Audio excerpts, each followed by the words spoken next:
Just a quick heads up, there are some mild spoilers for the film being discussed today on Very Famous Movie Podcast, so please enjoy at your own risk.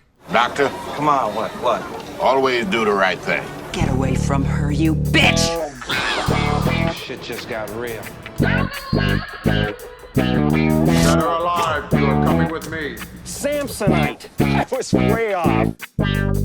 What up, world? Robert Jordan Hunt here, and welcome to Very Famous Movie Podcast. So the next few days, Sean and John and I are going to record episodes on the 30th anniversary of Batman Returns and David Cronenberg's return to cinema, Crimes of the Future.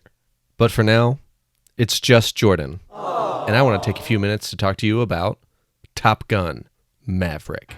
First things first, I am a massive Tom Cruise fan. The dude just makes good movies. That's all there is to it. It's what he does. He's good at it, and he's been doing it for a very long time. So, of course, I'm obviously a genuine and unironic fan of the original Top Gun as well, in large part due to Tom Cruise, but also because Tony Scott fucking rules, okay? That's just all there is to it, you stooges. Now, having said all that, I was always quite hesitant at the idea of a sequel to Top Gun. It really felt like a movie of its time. Very 80s, the enemy is very clearly Russia, which makes sense given the time period. But it really just seemed best suited to kind of stay in the 80s. And I don't mean that as an insult by any means. It's a great movie. It's a great movie of the 80s. But I just really thought, I don't know, it felt desperate when I first heard about it from Tom Cruise. And if I'm being honest, even though Tom Cruise is the absolute superstar that he is for a very good reason, aside from the Mission Impossible movies, he's had varying degrees of success regarding box office performance. I mean, he's made a lot of good movies in the last 10 years. Edge of Tomorrow rules, the first Jack Reacher is incredible, but neither of those movies set the box office on fire quite like he used to do consistently in the 80s and the 90s. And so that's kind of what I mean. Like when I say it felt like a desperate cash-in, again, at least at first, like when it was first announced, like in 2018 or 19 or whatever it was, because it was delayed for 2 years because of the pandemic. And on top of that, the director, Joseph Kosinski, I wasn't the hugest fan of. I think Tron Legacy looks beautiful. There is some amazing action sequences, but the pace drags. The story is mostly uninteresting to me. I think I'm not a big Tron fan. I'm sorry. Okay, it is what it is. But something about that world that I appreciate it, but I can't really get into it. And then kind of the same thing about Oblivion. I think it looks beautiful. There's some great action. Tom Cruise is good as well, and it's nice to see an original, sci-fi blockbuster. But overall, I just thought it was okay. So when it was announced that he was going to be directing Top Gun Maverick, it made me extra hesitant. Obviously he could direct an action scene, but to me it just meant, okay, this is just going to be a mediocre follow-up to an 80s classic that we just don't really need. I mean, again, at least that's what I was thinking when it was announced. Full disclosure, I have not seen Kosinski's movie Only the Brave, which I have, especially in the last few weeks since Top Gun 2 came out, I've heard that it's quite amazing. The movie about the firefighter crew that based on a true story starring Josh Brolin, Miles Teller, Taylor Kitsch. For me, kind of came and went, didn't really make a splash at the box office, but seems to have gained quite the following. And again, I've heard that it's really, really good. So I do want to check that out at some point. Anywho, all that to say, I was hesitant. I was really very hesitant. I wasn't sure how it was going to go, how it was going to be. I wanted it to be good, but who knew? Then the movie started screening for critics. The hype started to build. It ended up debuting with Tom Cruise's biggest box office weekend of all time, with 126 million over 3 days and then 160 million over 4 for the Memorial Day weekend, setting a new record that had been held for over 15 years by Pirates of the Caribbean 3. And that's when I started really believing the hype. I had a full week's worth of hype, actually, before I even saw the movie in its second weekend, and it fucking blew me away. This movie's incredible. It is so much fun, so engaging, sets incredible stakes, even though it's all, perfectly wrapped up in this nice, broad, blockbuster package. But I think that's its secret weapon right there, though. This movie honestly focuses on character. They put characters first because the story itself, and I feel like I've been a broken record lately about this stuff. The story is very simple. Maverick gets called back to Top Gun to teach, this time around, a highly important mission that needs to be done in 3 weeks. He has to put together a team to blow up this place that has nuclear things in order to essentially save the world. And that's it. It's a training movie. He has to train them to do this mission or else the world is in trouble. Very simple, very to the point. But because the plot is so simple, it allows the audience to have plenty of time with all of the characters, to get to know them, to get to care about them, so that when the action finally hits, you're like, oh shit, I hope so-and-so makes it. Because one of the great things about this sequel is we do have the original one where a crucial character does die. So even though you probably know that like this is not going to be a deep, dark ending of any kind, somebody could die. And there are the stakes because you like these people. It doesn't matter if you know the end of the movie or you can see the signs from far away. If you care about these characters, you're going to care about what happens to them, and the movie knows that. Now, if I may, I would like to talk about the cast for a second, and I'm going to start with Miles Teller. Miles Teller is an actor whose real-life persona has become kind of irritating to me. I don't have any specific reason. He just kind of seems like a douchebag. That's all I can say. I see interviews with him, or I've heard stories where he's just not the most pleasant person, and sometimes that can kind of seep into his performances for me. However, I thought he was truly spectacular in Whiplash. Same for The Spectacular Now. It is very clear that he is a very talented actor. He's a good actor. I mean, it's the second time he's worked with Kaczynski, but in the time that it was delayed with COVID, they've since made a third movie together. And I mean, I get it, because in this movie as Rooster, he plays Goose's son, Anthony Edwards' character from the original, and he's fantastic. He's got exactly as much charisma as you'd expect, and hot-headedness and hard-headedness. He really is great here, and honestly, he's a great foil for Tom Cruise. I'm not saying he's like the next Tom Cruise or anything, but they both have a strong screen presence. And when they fight, because, of course there's some conflict. Goose's dad died on his watch, essentially, and of course Rooster has some resentment, and that's a whole thing throughout the movie that they work out, and it's a great character bits for both of them. But I'll be honest, Miles Teller is really, really good in this movie. And you know what?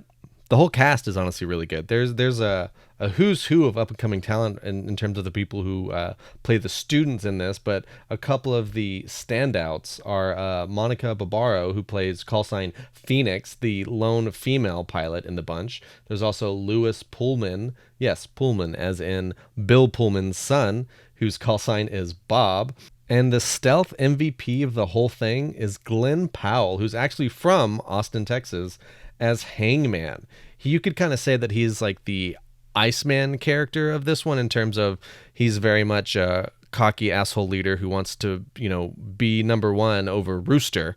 And it kind of reflects Maverick's and Iceman's relationship. But all that to say, Glenn Powell is a force to be reckoned with. This guy has got charisma just oozing off the screen, and legend has it, it's not a legend, I think this is a fact.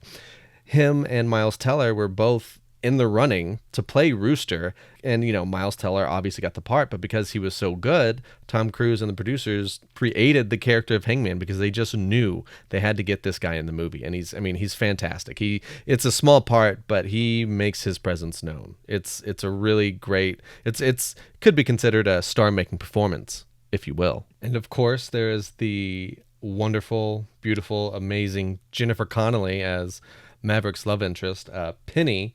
She plays the local bartender around town who apparently had a past relationship with Maverick back in the day. It's not specified how long, but they have a history, and things rekindle as he's back into town. And honestly, it is quite refreshing to see Tom Cruise in an age-appropriate relationship. Jennifer Connelly is amazing on her own no matter what, but like her and Tom have actual chemistry. Why? Because they're both movie stars, and that's just all there is to it. But one thing that I really loved is that, in the first movie, there's a very famous, love story, but also love scene set to Take My Breath Away, the Oscar-winning song, that really kind of pushed the limits of a PG rating back in the day, if you will. But this one, there is a love scene, but it's told after the fact that that they have made love. Speaking of Tom, it really makes me very happy to say that he is so good in this movie. It's exciting because, yes, he's turning on his movie star charm, the same, megawatt smile that shot him to stardom in the first one, and all the charisma that he's always had. It's all there, right? I mean, he could do this in his sleep, but he's still giving 100%, which is amazing. But this movie actually gives him a chance to act, which I feel like and that's not to say that he doesn't act and give his all in the Mission Impossible movies, but there's some actual character beats here that where like the movie slows down and you see Maverick get a little emotional, specifically in the scene where Val Kilmer returns as Iceman. It's a wonderful, poignant scene that, about friendship. Like they have remained friends this whole time, and the whole reason Maverick is still in the Air Force at all is because Iceman has moved up in the ranks, become an admiral, and basically covers his ass. But the beautiful thing is they address Val Kilmer's real life health troubles in a very sensitive and beautiful way. It's definitely treated with respect. His character and Val Kilmer himself is treated with respect. And it's a genuinely touching scene between the two. I won't get into too much detail about it because it really deserves to be seen, but they both bring it in terms of their dramatic A game. But it's almost shocking to see Tom get emotional on screen. I feel like we haven't really seen that in a long time, and I think people have forgotten what a great actor he genuinely is. I mean, he's been nominated for 3 Oscars. And so yeah, he's amazing in it. And again, it all goes back to the stakes for the fate of the characters. You're spending time to see these guys, you're getting to know them. And so when the fight does come, you're like, oh shit, I don't want them to die. I like them. It's fantastic storytelling all the way around. All right. Enough, Jordan. What about the fight scenes, huh? Yeah, I know. That's what you want to talk about. Well, guess what? They are fucking amazing. They are insane. I did not see this movie in IMAX. I should have seen this movie in IMAX. I'm just glad I saw it on the big screen. But the action scenes are exhilarating. There are numerous shots of Tom Cruise actually flying jets and footage of the actors actually in jets. I think they learned how to fly. Are they flying? I don't know. I don't care. It looks real mostly because it is real. And that is so thrilling to see on screen. I'm an easy target for anything practical, especially stunt-wise. And Tom Cruise is obviously all about that. And I mean, look, the guy's been putting his life on the line for the last 10, 15 years just for our entertainment. But man, it's just so thrilling to see this kind of stuff. Especially not a movie that's just not filled with CGI spectacle. I'm sure there's CGI in it, but the focus is on practical action. And Kaczynski really shines here, and as he always has. But finally, that winning combination of like really good script, excellent story, excellent actors. It's like everything finally came together for him. And I don't know, I was blown away by this movie in every way possible. And it's like, it gave me that old school feeling of walking out. It reminded me of like summer blockbusters in the 90s, right? Jurassic Park or Twister or Speed, just solid action movies with like movie stars and likable characters. You're just walking out of the movie theater fucking on cloud 9. I don't know. I think that's a huge part of the success of this movie is that it goes back to a simpler way of filmmaking, and it's a contained story. It's not one part of a 20 movie saga. I'm not trying to knock on Marvel or Star Wars. Okay, chill out. It's just a standalone movie that anyone can see. You don't have to see the original to enjoy this movie. It fills in all the gaps that you need, which makes it a great standalone film as well. I mean, obviously it works as much as it is because of the original, but it's I'm blown away by this movie. I'm so glad it exists. It's so wonderful to see Tom Cruise reach back up to his heights of a movie star, and to see him make such a good movie and to have it be such a huge success. It is very cool to see and very exciting for me. So there you go, guys. Those are my thoughts on Top Gun Maverick, but I'm very curious. What did y'all think, huh? Give us a shout, give us a listen, subscribe, like, review, all that good stuff, man. Very Famous Movie Podcast. Let us know what you think about Top Gun Maverick.